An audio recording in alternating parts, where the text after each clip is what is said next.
Hi, I'm Instructor Max, and today we're going to talk about chokes and then what I do and what I use. So a choke is obviously, you've got two different types of choke. You've got fixed choke, obviously where the chokes are fixed in the barrels. So then you've got no option of what you're using. And then obviously here we've got a choke that I can, obviously it's a multi-choke, it's a multi-choked gun. So I can chop and change what I'm using depending on what target I'm presented with. So what is a choke? A choke controls your pattern and your spread.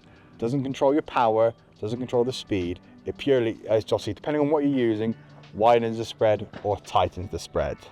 I get a lot of questions about what I use. There are other top better shots than me who get asked constantly what they use as well. They're either going to not change them, whether or not they're because they're fixed or because they just don't want to change them because they believe in them.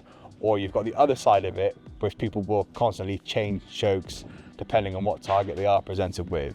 I'm erring with the side of I'm going to stick with two chokes. They are the same choke. I'm just shooting half and half through these barrels, and that is perfect for me.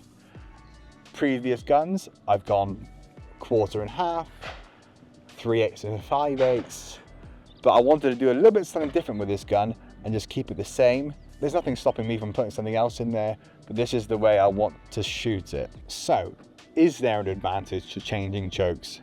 The answer is going to be yes, because obviously depending on the target presentation, you are going to give yourself, obviously the wider the spread on the closer the target, chances are you're giving yourself a better chance to break that target. So why don't I change choke?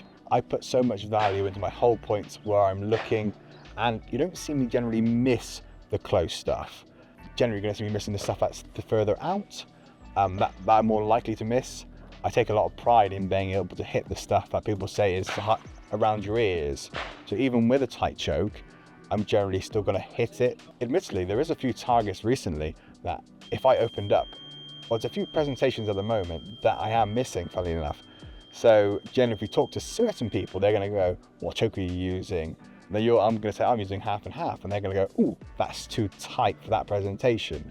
But in my mind, I don't necessarily think about that. But in case of, do I want to just open up for that presentation? In my mind, I could probably manage that when I'm working everything out. Well, I don't want to get into the habit of going every single stand going, what am I going to use? Because then, am I going to get the same information when I'm looking out there? Or am I too worried about what choke I'm using? So it's a fine balance of trying to get it right. Certainly in the future, for that particular presentation I am missing, you know what, I might just open up, but it's certainly not going to be across every target. Where friends of mine will just chop and change every target. Sometimes what I don't like is when people say, oh, I'm using a 3/8, but I'm going to change it to a quarter or a quarter to a 3/8. In some respects, to me, that's not enough value in what we're changing. Obviously, if you're going from a cylinder or skeet to full, obviously that's a big change depending on the target. So then you're sort of start overthinking it. And then obviously you're taking away from what your sort of decision-making skills out there, from hold point, method, lead. Because chances are, if I can get that right, regardless of what's in this barrel, I am going to break it, especially on normal 100 bid registered shoes. It's not going to matter that much, but obviously some people take confidence in changing, but I'm not one of those people. So generally, at the moment, I'm sticking with one single choke, or two chokes, but obviously the same choke. And then obviously I've placed all my value in hold points and cartridges and things like that. So please comment underneath what you do, whether or not you change chokes or what you do or what's your favorite choke. Please like, comment and subscribe, and I'll see you next time. Perfect. Was good.